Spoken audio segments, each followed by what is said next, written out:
Mauro Icardi joined PSG on loan in what was arguably one of the more unexpected moves of this summer transfer window. Had the PSG-Barcelona Neymar novella not hogged the footballing headlines during the entire offseason, the drama which was in full swing between Icardi, his wife, and Inter would likely have gotten a lot more attention outside of Italy, where it was the hottest talking point on all the football shows. Whereas Neymar was doing his best to get PSG to sell him back to Barcelona, Mauro Icardi was doing the complete opposite, refusing to leave Inter despite being stripped of his captaincy, his number 9, and being told outright that he didn't figure into Antonio Conte's plans. Icardi did leave the door open to the possibility of signing for Juve, but with a surplus of strikers in Turin, that transfer was unlikely. With the very real prospect of not playing for months, the Icardis ultimately pulled the trigger on a move to the French capital. While the deal is not without its upside, it is also fraught with risk, primarily because Mauro Icardi arrives in Paris with a sizable amount of baggage, not the least of which his wife and agent, Wanda Nara. In fact, Wanda has been at the root of the problem, often using her role as a pundit on Italian show Tiki Taka to criticize the Milanese club and its players.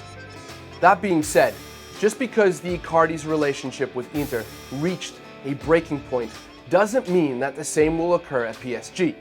Nevertheless, for a club reportedly desperate to rid itself from the distractions caused by Neymar, it is bewildering that they're bringing in another villain into the fold. The Argentine's arrival could also rub a certain Uruguayan the wrong way. The fact that Icardi has been brought in on a one-year loan suggests that he'll have to play in order to prove his worth, and for the club to activate the purchase option in his contract. That might mean Edinson Cavani could be spending more time on the bench. The Uruguayan is on the wrong side of 30, he's 32, and a move to MLS and Inter Miami at the end of the season is all but confirmed.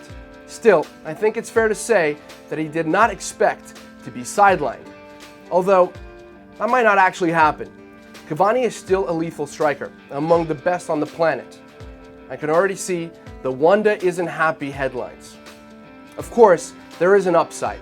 Mauro Icardi is also a terrific goal scorer, and his 124 goals in 219 games in Inter's black and blue jersey are very impressive. Serie A might not be the defensive league of old, but it is certainly harder to tally in Italy than it will be on a team expected to trounce most of its domestic opponents. And at 26, the Argentine fits the mold of heir apparent to Cavani.